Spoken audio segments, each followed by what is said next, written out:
이 시간 은혜 받으실 하나님의 말씀은 창세기 14장 14절에서 24절까지의 말씀입니다.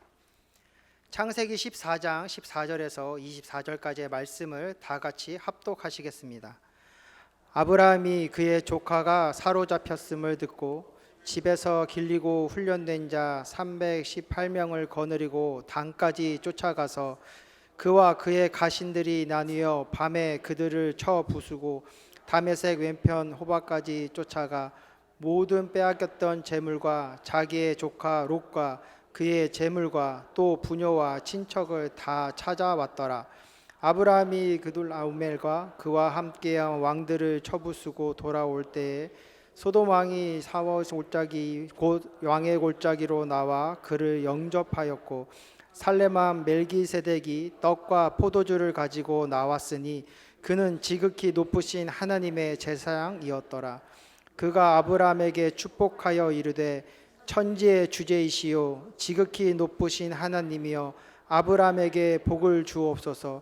너희 대적을 내 손에 붙이신 지극히 높으신 하나님을 찬송할지로다. 아멘. 아브라함이 그 얻은 것에서 10분의 1을 멜기세덱에게 주었더라. 소돔 왕이 아브라함에게 이르되 사람은 내게 보내고 물품은 내가 가지라. 아브라함이 소돔 왕에게 이르되 천지의 주제이시요 지극히 높으신 하나님 야훼께 내 손을 들어 맹세하노니 내 말이 내가 아브라함으로 치부하게 하였다 할까 하여 내게 속한 것을 실어놓으리라. 들매끈 한 가닥도 내가 가지지 아니하리라. 오직 젊은이들이 먹은 것과 나와 동행한 아넬과 에스골과 마므레의 분깃을 제할지니 그들이 그 분깃을 가질 것이니라. 아멘. 그 예수님이 지금 우리와 함께 계십니다.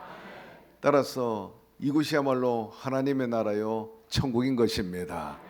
주님께서는 어둠을 몰아내고 빛으로 밝고 맑고 환한 명랑하고 행복한 삶을 우리에게 주기를 원하시는 분이신 것입니다.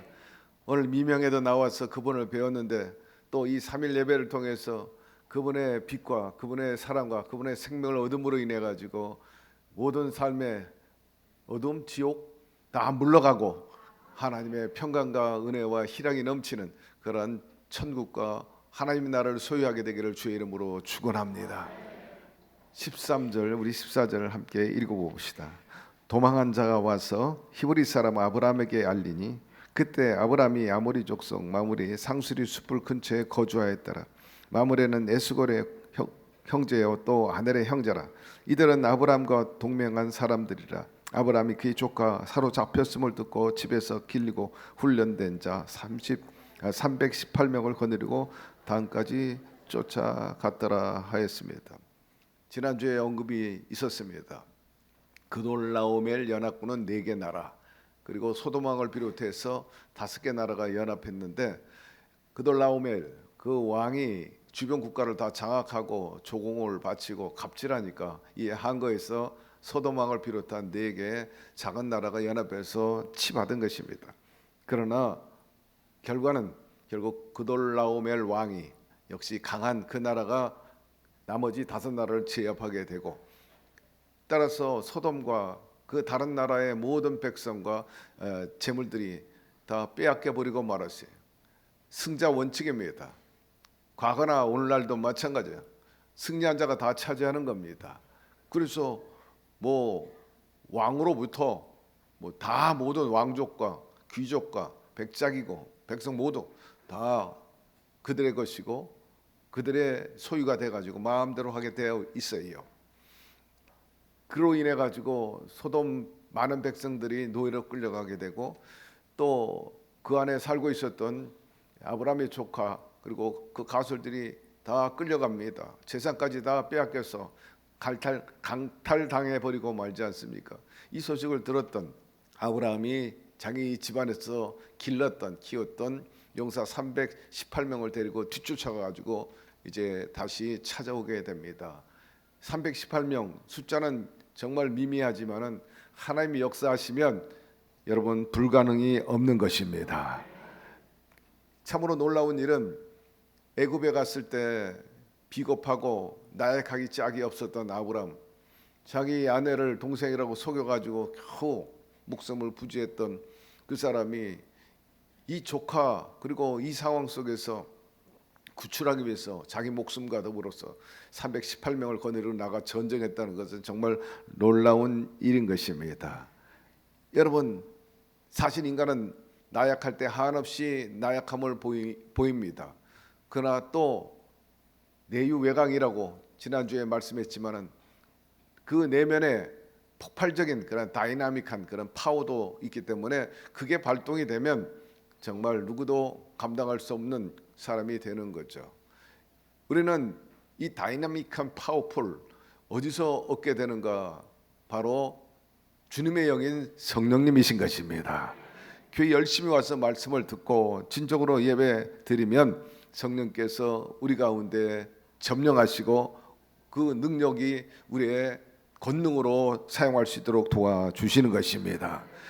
마가 요한의 다락방에서 성령이 강림할 때 제자들이 다 불의 혀같이 갈라지는 성령 충만함 받고 또 방언을 하게 되고 담대함을 가지고 나가서 복음을 외칠 때 그 겁쟁이들이 하루에 3,000명, 5,000명씩 회개하고 주 앞으로 돌아오게 되었던 것을 알 수가 있습니다.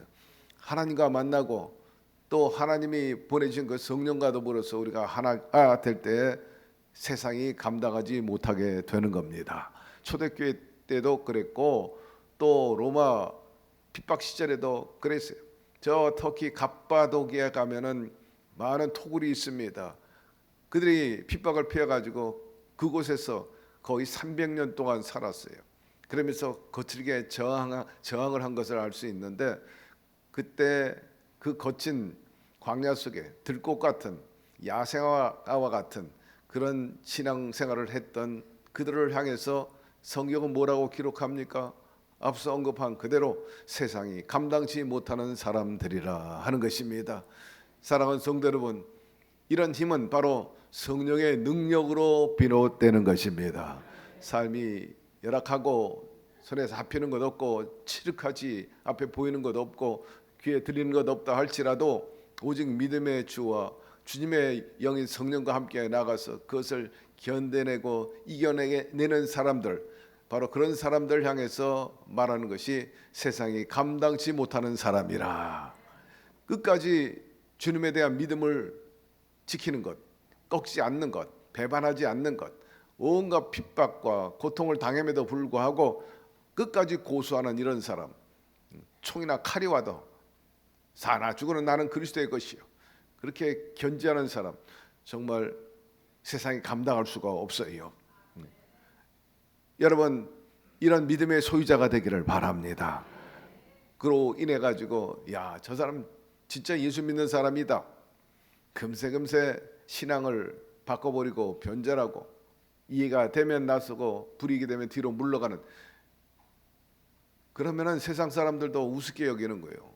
저거는 상당히 좀 변질된 사람이라든지 온전하지 못한다, 진정성이 없다, 그렇게 말할 거예요. 저와 여러분 모두가 정말 세상이 감당치 못하는 사람들이 되기를 축복합니다. 예수 믿기 전에는 겉사람만 살아 있습니다. 그래서 양심의 가책을 느끼지 못하게 되죠. 그런데 우리 예수 믿고 성령 충만하면 겉사람도 변하게 되고 속사람도 변하게 됩니다. 이 속사람 가운데 하나의 속성이 있는데 양심이라는 것입니다. 양심의 가책을 느끼는 사람이 있어요. 그래도 영이 살아있는 사람입니다. 근데 양심의 가책을 느끼지 못하는 거예요. 죄를 범해도 아무런 가책을 못 느끼고 반성을 하지 않고 회개하지 않고, 여러분 이런 사람을 향해서 양심에 화인 맞았다 그렇게 말합니다. 여기 화인이란 또 성령의 인침을 받았다 그런 성구들이 나옵니다만은 인두로 지졌다 그런 뜻이에요. 불도장 박았다 막 그런 뜻입니다. 양심에 막 불도장 받아가지고 조금도 막 죄를 범해도 조금도 가책도 없고 죄의식도 없고 파렴치하고 그런 것을 말하는 것입니다. 여러분 성령으로 충만하면요 양심이 살아나게 되는 것입니다. 그래서 영적으로 많이 내면에서 정신적으로 또 충돌하게 돼요. 사도 바울은 오라 이 사망에서 나를 누가 건져내랴 그러면서 상당한 신앙적이고 또 도덕적인 면에서 굉장한 충돌을 한 것을 볼 수 있어요. 그분도 인성을 가졌기 때문에 안목의 정욕, 육신의 정욕, 이 세상의 자랑이 불같이 일어나지 않습니까? 그러나 그것을 억누른다는 것 정말 쉽지 않은 일이죠. 그래서 남과 싸워 이기기 전에, 마귀하고 싸우기 이기기 전에 내 자신과 먼저 싸워 이겨야 됩니다. 내 자신을 다스리며 이기며 살려면 바로 이 속사람 안에 성령님을 모셔야 됩니다. 그리할 때 우리가 어떤 일을 당해도 낙심하지 않습니다. 우리 겉사람은 후패한다 그랬어요. 낡아지지만 속사람은 날로 새로워진다. 바울이 고백했고요. 결국 바울은 내 안에 그리스도가 사신 것이라 오직 사나 죽으나 나는 그리스도의 것이요 그리스도의 흔적을 가졌다고 고백했는데 여러분도 그런 삶이 되기를 바랍니다. 아브라함도 사실 이와 같이 많은 양심의 도전을 받고 또 바울처럼 성정을 가진 사람이었어요. 그렇기 때문에 애굽에 내려갈 때 미리 겁을 먹고 아내를 동생이라고 속이지 않습니까? 그런데 방금 읽은 그 본문에 보니까 아브라함이 담대함을 가지고 318명을 데리고 그 그돌라오멜 연합군을 쳤다는 것, 이건 보통 일이 아닌 것입니다. 마치 이스라엘 300만이 아랍의 3억을 6일 만에 전쟁에서 치고 이긴 것과 같은 그런 대승리. 기드온이 300용사를 통해서 기만 명이 넘는 그 많은 미디안 연합군을 이긴 것처럼 말입니다. 여러분, 어떤 역경과 고통이 다가온다 할지라도, 태산 같은 그러한 어려움이 온다 할지라도 여러분의 믿음이 조금 더 흔들리지 말게 되기를 바랍니다. 하나님이 나와 함께 하신다면 그런 것들이 나를 어찌할 수 있겠는가? 모든 힘의 근원은 야훼께 있기 때문에 주님께서 도와주심으로 넉넉히 평정하고도 이겨나가게 될 것입니다. 하나님께서는 하나님을 믿는 아브라함에게 큰 물질의 복을 허락한 것을 알 수가 있어요. 훈련병 318명 거느리는 것 보통 일이 아닙니다. 지난주에도 얘기했지만은 그 노예라 할지라도 가족이 수가 굉장히 많이 있지 않습니까?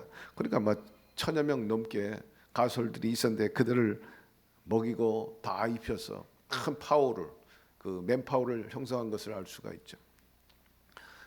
여러분, 아브라함을 먹이고 입히신 것처럼 오늘날 저와 여러분에게도 그런 복을 허락하여 주십니다. 우리 모두가 성경에 보니까 아브라함의 복을 이어받은 자라고 그랬어요. 예수 그리스도를 믿고 그분과 함께하는 자에게 아브라함의 복이 임하리라 믿으시면 아멘 하시기를 바랍니다. 그래서 우리를 향해서 무엇을 먹을까 마실까 입을까 염려하지 말라, 이런 것을 구하는 자는 이방인과 같다 하지 않습니까? 따라서 항상 주님께서 내 입에 거미줄 치게 하지 않을 것이다, 또 내 자식들도 책임져 주실 것이다, 그런 믿음을 가지고 나아가면 반드시 하나님께서 먹여주시고 살 길을 보장해 주시는 것입니다.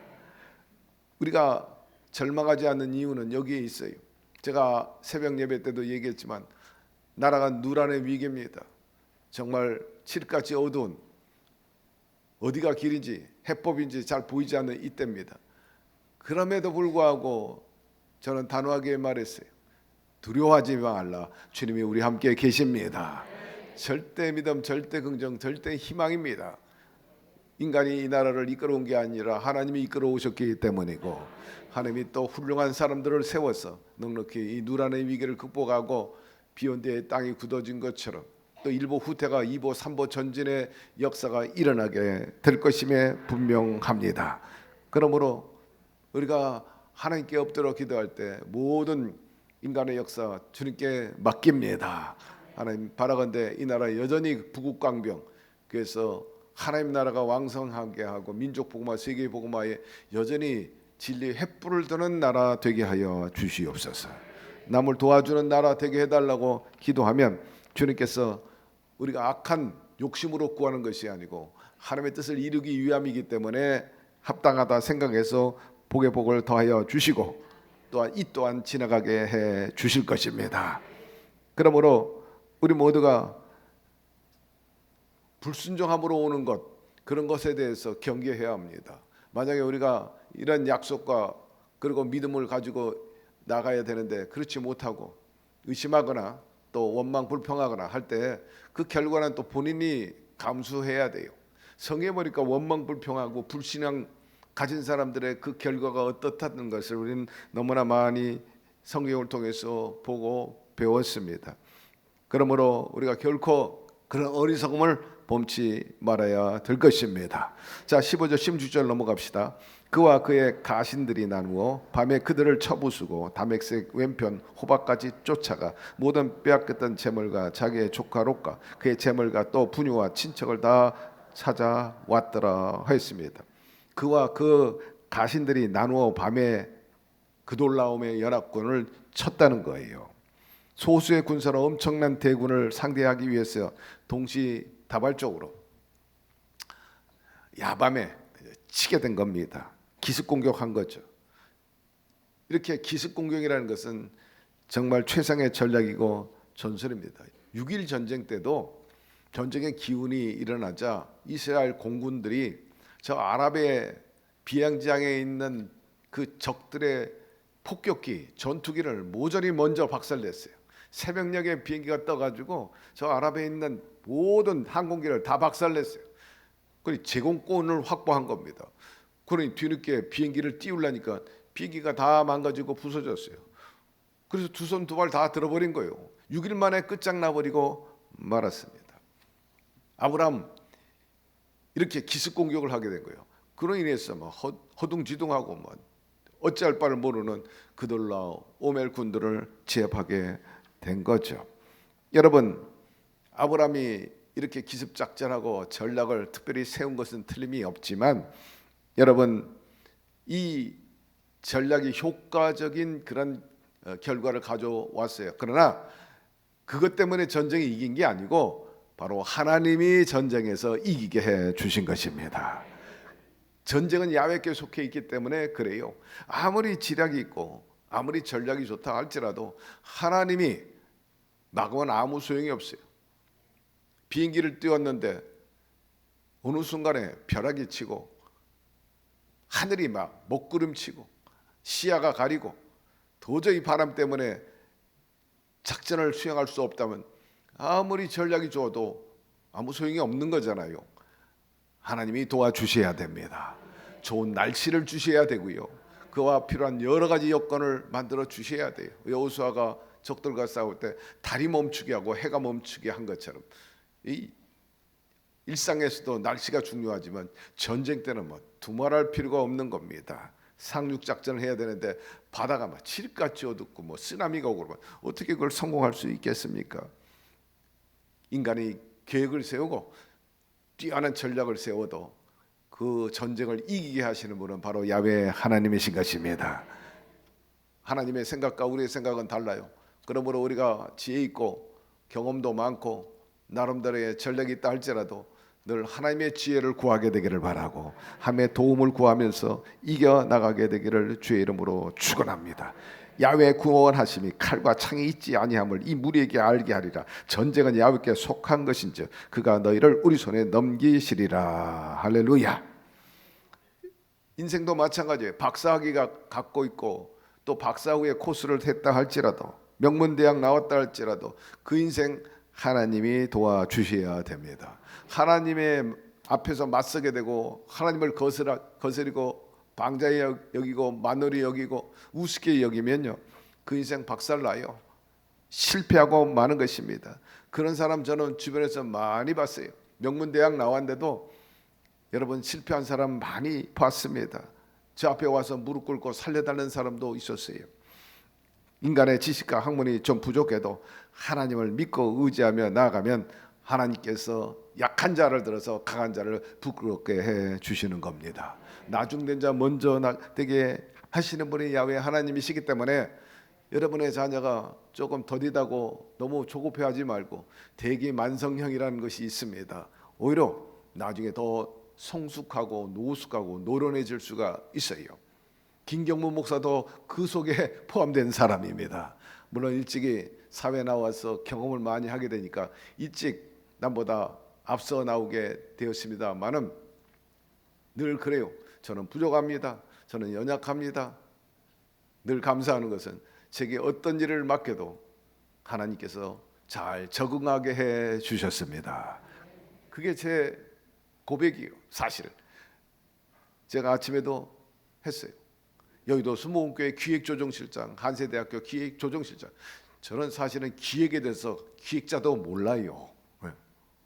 그러나 하나 그래도 그런 걸 감당할 수 있었다는 것은 언론사에 있기 때문에, 언론사의 기자였기 때문에. 언론사는요 폭이 굉장히 넓습니다. 시야가 굉장히 넓어요. 신문 보면 아시잖아요.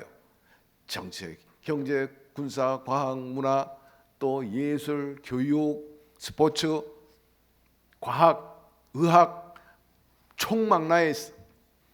늘 강조하잖아요. 신문 좀 보세요, 우리 성도 여러분들. 세상 돌아가는 걸 알면서 살아야지. 신문하고 담싼 분들인데 얼마인지 모르겠어요. 제가 신문 보는데 하나 보면 2만 원 내니까 여러분 2만 원 커피 몇 잔 안 먹으면 돼. 그 대신에 무궁무진한 치사에 밝아지고요.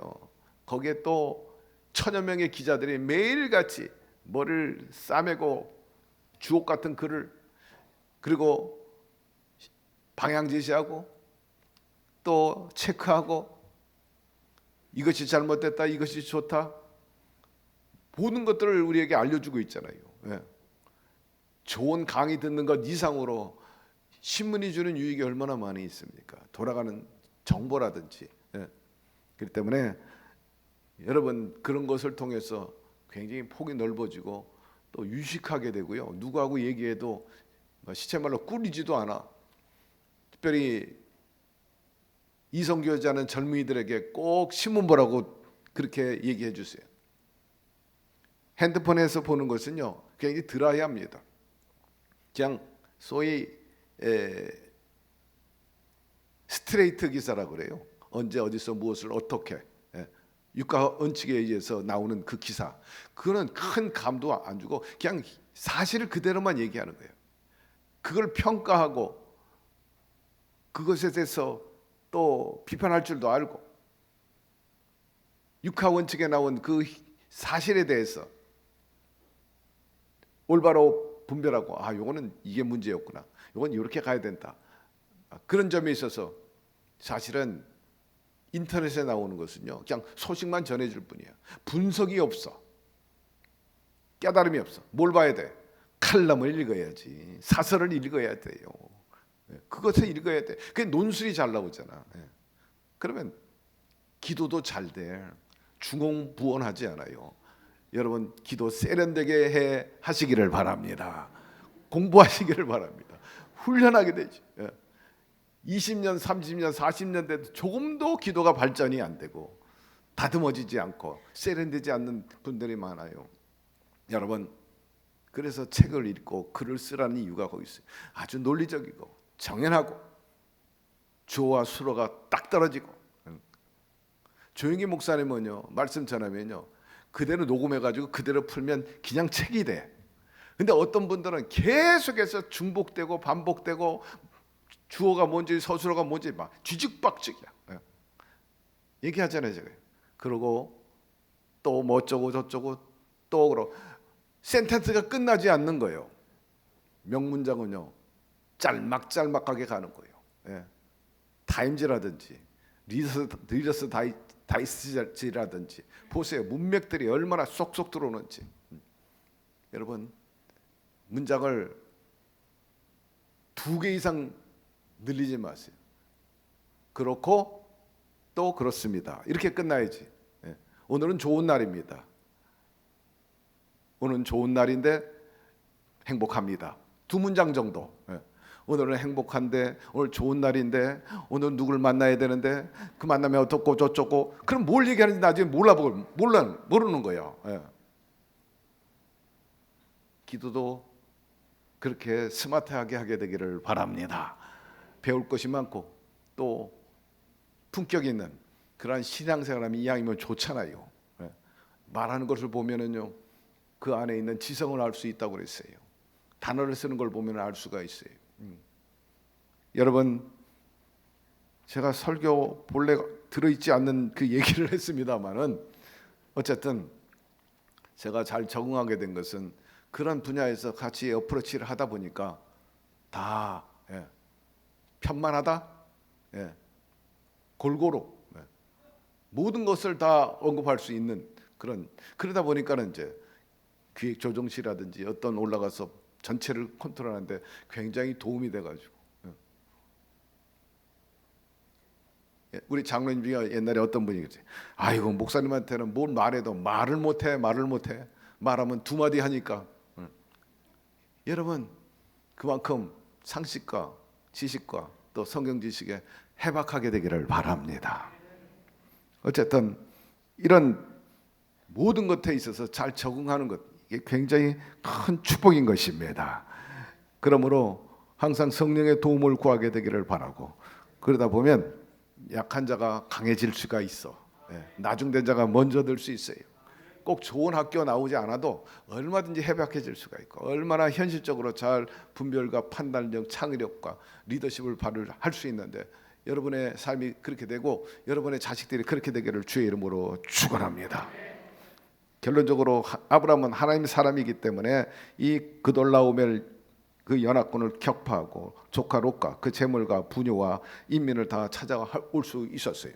아브라함이 이렇게 목숨 걸고 그 조카 롯을 그리고 그들을 구출할 수 있었던 것은 정말 피부치기 때문에 그래요. 가족애가 있다는 것입니다.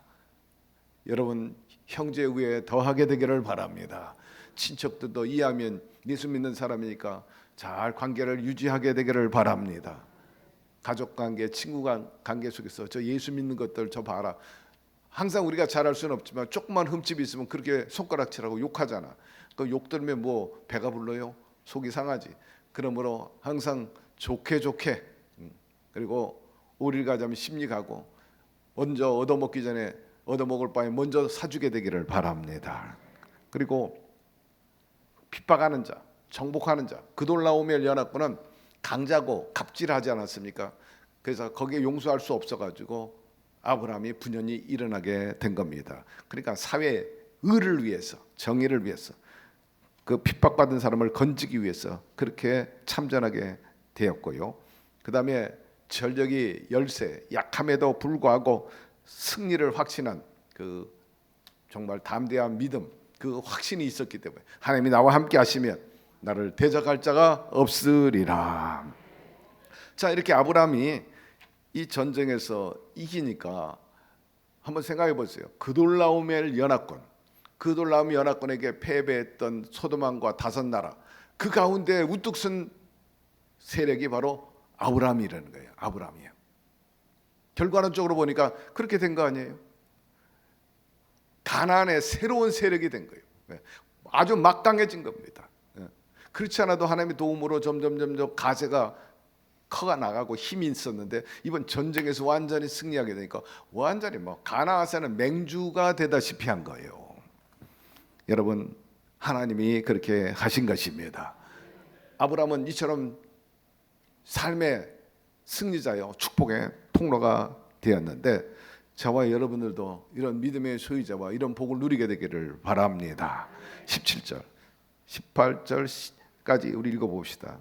아브라함이 그돌라오멜과 그와 함께한 왕들을 쳐부수고 돌아올 때 소돔 왕이 사회 골짜기 곧 왕의 골짜기를 나와 그를 영접하였고 살렘 왕 멜기세덱이 떡과 포도주를 가지고 나왔으니 그는 지극히 높으신 하나님의 제사장이었더라 합니다. 아브라함이 전쟁에서 이겨가지고 소돔 왕과 그리고 고모라 백성들 그리고 그들 가지고 있는 재물들을 다 되찾아 왔어요. 누가 좋아했겠습니까? 바로 소돔 왕이 너무 기쁜 거예요. 너무나 감사. 우린 전쟁에 패해가지고 백성들 노예로 끌려가고 재물도 다 뺏겼는데 아브라함이 되찾아줬어요. 얼마나 감사합니까? 그래서 승전가를 부르면서 돌아온 아브라함 앞에 나가가지고 고맙다고 인사를 하게 되는 겁니다. 참으로 당신이 우리를 살려주셨습니다. 감사합니다. 감사하면서 말로만 감사한 게 아니고 이제 살해를 하게 되는 거예요. 네. 뿐만 아니라 멜기세덱 왕이 있었는데 그도 아브라함을 기쁨으로 환영하는 거예요. 그분은 떡과 포도주를 가지고 아브라함을 대접하는데 여기서 살렘 왕, 바로 평강의 왕, 평화의 왕, 다시 말해서 멜기세덱은 의의 왕이라 그렇게 뜻할 수가 있어요. 우리가 의의 왕, 평강의 왕, 축복의 왕, 누구를 상징합니까? 바로 예수 그리스도를 의미하는 것입니다. 지극히 높으신 하나님의 제사장으로 이 멜기세덱이 아브라함을 직접 찾아왔어요. 성경에 보니까 멜기세덱에 관하여 이렇게 언급을 했어요. 아버지도 없고 어머니도 없고 족보도 없고 시작한 날도 없고 생명의 끝도 없어 하나님의 아들과 닮아서 항상 제사장으로 있느니라. 멜기세덱의 정체성에 대해서 족보도 없다는 거예요. 아버지 어머니 없고 시작한 날도 없고 끝도 없다. 알파 오메가다. 바로 예수 그리스도를 상징하고 있다고 히브리서가 말씀하고 있어요. 그리고 히브리서 7장 11절에 예수 그리스도를 말하는 것이니라 하고 실제적으로 그렇게 기록을 해놨습니다. 히브리서 기자가 이렇게 보는 이유는 멜기세덱은 당시에 타락한 시대상에서 아주 순전한 그런 사람이었기 때문입니다. 거의 흠이 없는 사람이었다. 왕과 제사장으로서 이중적인 직무를 감당하고 있었습니다. 한 손에는 왕, 한 손에는 제사장. 그렇기 때문에 지극히 높으신 하나님의 제사장으로 간주했고, 이분이 아브라함을 일부러 찾아왔어요. 그러니까 떡과 포도주를 주었다. 어쩌면 예수 그리스도와 그렇게 똑같은가 하는 것입니다. 예수님이 우리를 먼저 찾아오셨습니다.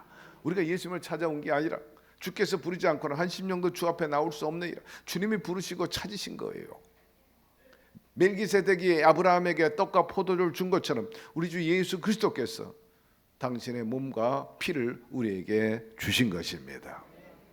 오늘날도 예수 그리스도께서 아브라함과 같은 믿음을 가진 우리들에게 떡과 포도주를 가지고 찾아오십니다.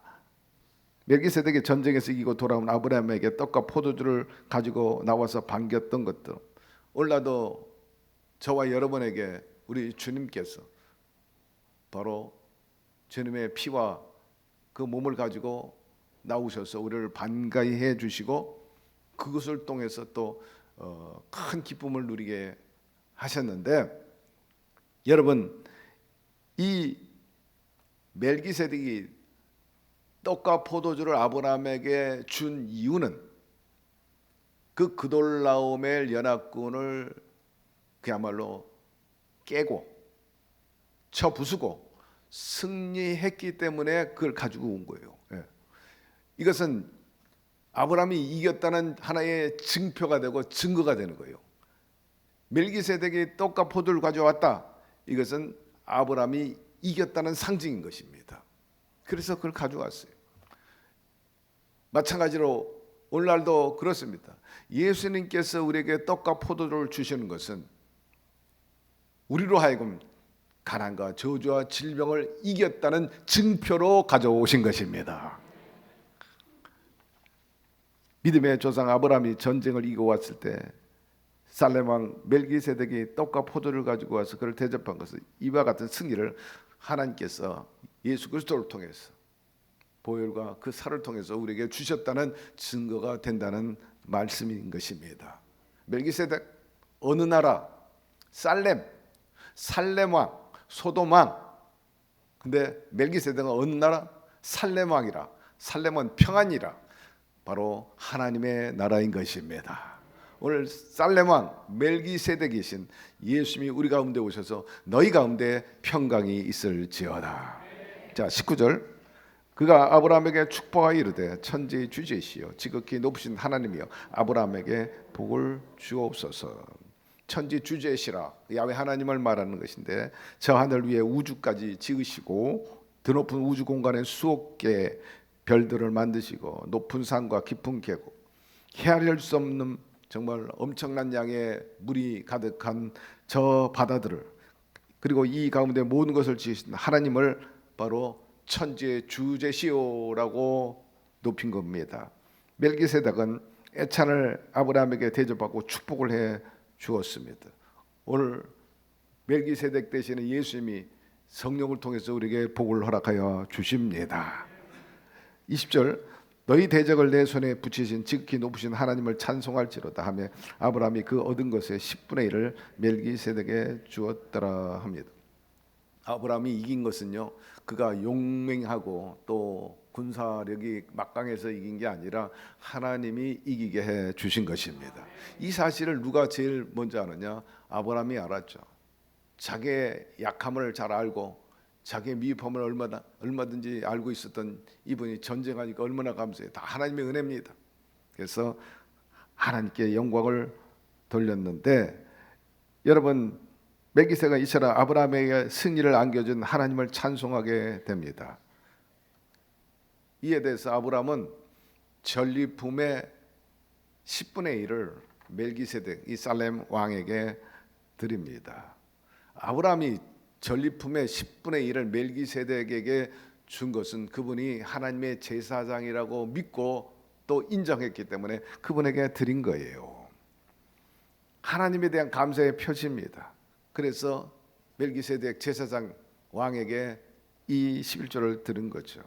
이와 마찬가지로 예수님을 믿고 복받은 우리는 예수님에 대한 감사의 표시로 10의 1조를 드려야 하는 것입니다. 예수님의 십자가를 통해서 우리가 영혼이 잘 되고 범사가 잘 되고 강건하게 되는 것입니다. 믿으시면 아멘 하시기를 바랍니다. 우리가 삼중 축복을 받고 오중 복음의 그 구원을 받았다고 믿음으로 고백한다면 바로 그 다음엔 곧바로 11조의 예물이 들어가야 되는 거예요. 내가 그런 복을 받고 구원을 받았다면 참으로 이것을 진실로 내가 믿고 받았습니다 하는 마음으로 증표로 11조를 드려야 된다는 거예요. 11조를 드리지 않는 믿음은 참다운 믿음이라고 볼 수가 없죠. 왜? 성경에 보니까 11조는 나의 것이라 하나님의 것이라 말씀을 하고 있어요. 하나님은 우리가 행복하기를 원하십니다. 부유하게 살기를 원합니다. 우리 하나님은 좋으신 분이기 때문에 우리가 11조 때문에 시험에 들거나 불행하기를 원치 않으세요. 여러분 물질이라는 것은 복이지만 또 한편 물질은 은사이기도 하는 거죠. 은사는 아무에게 다 주는 게 아니에요. 특히 욕심이 많은 사람들한테는 이런 물질의 은사를 주지 않습니다.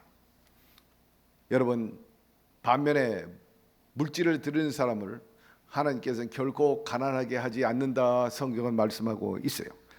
말라기 3장 8절에서 12절에 보니까 하나님께 11조하고 물질을 드리는 자는 결코 내가 굶주리지 않게 하리라. 올바른 신앙은 드리고 받는 것이 원활합니다. 드리고 심고 거둡니다. 반면에 잘못된 신앙은 드리지는 않고 받기만 하려고 하는 거죠. 이것이야말로 기복신앙인 것입니다. 그런 신앙은 주님과의 관계가 별로 좋지 않습니다. 이거는 인간관계도 확연히 우리가 보게 되고 배울 수 있죠. 내 친구 중에 두 사람이 있어요. 하나는 언론사 친구고 하나는 주의 종입니다. 근데 똑같이 이 사람들이 돈 쓸 줄을 몰라요. 친구들이 밥 사고 뭐 일할 때 돈 내는 건 아주 기뻐하고 좋아합니다. 없어서가 아니에요. 아주 생활화돼 있어. 체질화. 돈 쓸 줄을 몰라요. 그런데 자기는 막 명품으로 막 완전 치장합니다. 심지어는 남의 돈을 내 돈으로 여겨. 돈 빌려가도 뭐 갚을 생각을 하지 않아요. 빌려간 사람한테 또 빌려달라고 하다 망신당했어요. 지난번도 안 갚았는데 또 빌려달라고 그래. 너무나 많은 사람에게 빌려달라고 그래가지고 누구한테 돈을 빌렸는지도 다 잊어버렸어. 가게 가면 이거 사달라 막 공금 가지고 막 사라고 그래요. 여러분 인간관계 사회생활 기본이 안 된 사람이 있어요. 물론 하나님의 법칙이나 사회 논리는 있는 자가 더 써야 합니다. 있는 자가 더 내놔야 합니다. 그러나 일방적으로 이렇게 살면요, 사회 평판이 안 좋고 친구가 별로 없고요, 나중에는 사람들이 가까이 하지 않습니다. 인간관계가 기본적으로 이렇다는 걸 보여주는데 하나님과의 관계는 뭐 두말할 필요가 없지. 여러분, 하나님은 인간보다 더 인격적이신 분이십니다. 여러분, 진정성이 있어야 되는 거예요. 그래서 진정과 신령으로 예배드리라는 겁니다. 우리가 특별히 하나님을 두고 장난하지 말아야 돼요. 헌금 가지고 장난하지 말아야 돼요. 만월히 여기면 안 되죠. 거스르는 언행을 하면 안 되죠. 세상 임금에게도 그렇게 하지 못하는데 어찌 하나님에게 그렇게 방자히 행할 수 있겠어요? 임금 앞에도 그런 일 하면 어찌 감히 무엄하도다 그런 소리 듣지 않습니까? 무엄하다, 무례하다, 무례하다, 예의가 없고 무례, 그냥 정말 방자히 행하는구나, 그런 뜻입니다. 성품이 막대 먹는 것, 예의와 염치를 모르는 것, 함부로 행동하는 사람을 이르는 말이에요. 무례는 태도나 말에 예의가 없음을 뜻하는 거예요. 주의 종들 그리고 성도들 간에 정말 무례하지 말아야 됩니다. 말을 함부로 하지 말아야 합니다. 막말합니다. 욕합니다. 여러분, 아직도 덜 된 사람, 참된 신앙은 받은 바 은혜에 감사하고 감격해서 주님을 인격적으로 섬겨야 되고요, 이 몸은 교회, 주님의 몸이에요. 지체 간에도 인격적으로 서로 존중하고 섬겨야 됩니다. 시간도 그래서 드리고 물질로 드리고 봉사하는 것을 말하는 거죠. 이것이 바로 참 신앙인 것입니다. 말씀에 주라 그리하면 너에게 줄 것이니 그 후에 누르고 흔들어 넘치도록 하며 너에게 안겨주리라. 너희가 헤아리는 그 헤아림으로 너희도 헤아림을 도로 받을 것임이라. 사람도 헤아리는데 하나님이 어찌 헤아리지 않겠습니까? 어떤 사람은 이런 말해요. 11조는 율법 시대에 행한 것이지 지금 은혜 시대이기 때문에 11조 할 필요 없다라는 엉뚱한 얘기하는 사람도 있어요. 좀 알고 얘기해야 되는데 모르고 얘기하는 사람이 참 많아요. 하나만 알고 둘, 셋을 모르는 사람 참 많습니다. 아브라함은 모세가 시내산에서 율법을 받기 전에 먼저 하나님께 11조를 한 사람이에요. 율법 시대라는 것은 모세가 시내산에서 십계명 받은 이후의 율법 시대라고 그랬고, 예수님 오신 다음에는 그 율법 시대가 끝나고 은혜 시대라고 그렇게 말하지 않습니까? 이 11조는 율법 시대의 잔재가 아니고, 여러분, 이 11조는 이미 아브라함 때부터 줄곧 해서 오늘까지 이어지는 하나님에 대한 신앙의 예입니다. 특별히 예수님께서 11조 하라고 말씀을 하셨습니다. 마태복음 23장 23절 띄워주세요. 함께 읽으시다. 화 있을진저 외식하는 서기관들과 바리새인들이 너희가 박하와 회양과 근처에 11조는 드리되 율법을 더 중한 바 정의와 긍휼과 믿음은 버렸도다. 그러나 이것도 행하고 저것도 버리지 말아야 할지니라. 이것도 행하고 저것도 버리지 마라. 온전하라라고 주님 말씀하고 계십니다. 11조는 그러면 누구에게 드려야 합니까? 이것은 영원히 멜기세덱의 반차를 따르는 제사장, 히브리서 5장 6절에 보니까 예수 그리스도라 말씀하고 있어요. 예수 그리스도에게 11조를 드리는데 오늘날 주님의 몸인 교회에 11조를 드려야 한다는 겁니다. 이 주님의 몸인 교회가 역사적으로 보면요, 제대로 움직이고 시대적인 사명을 감당하기 위해서는 11조가 차지하는 비중이 아주 절대적입니다. 기독교 역사 통계를 보면요, 11조 헌금의 80%를 차지합니다. 우리 교회도 80%, 기가 막혀. 여의도도 그렇고 형제교들도 그렇고 모든 주일 헌금 그리고 감사 헌금은 20%, 일상적인 헌금 20%밖에 되지 않아요. 그것까지는 주님의 몸을 온전히 이끌어갈 수 없고 섬길 수가 없어요. 20% 가지고는, 예를 들어서 우리 교회 같은 경우는 연건평이 4,800평입니다. 여러분, 아파트 몇 평인데 관리비 얼마나 내는지 모르겠어요. 광열비 얼마나 내는지 모르겠어요.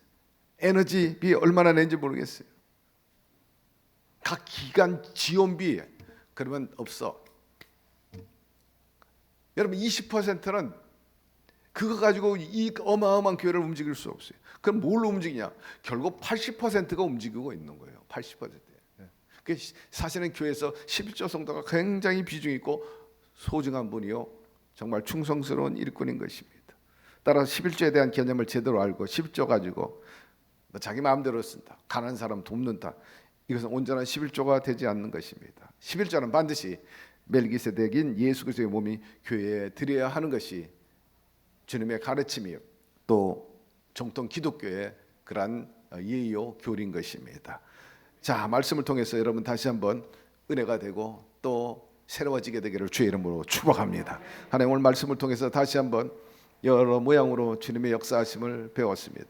한 귀로 듣고 흐리지 말게 도와주시고 마음판에 새겨서 신앙과 삶을 온전히 그리고 또 강하게 그러면서 하나님께 영광을 돌리고 아브라함처럼 복받으며 힘있게 살아가는 저희들 되게 하여 주시옵소서. 예수님의 이름으로 기도드리옵나이다. 아멘.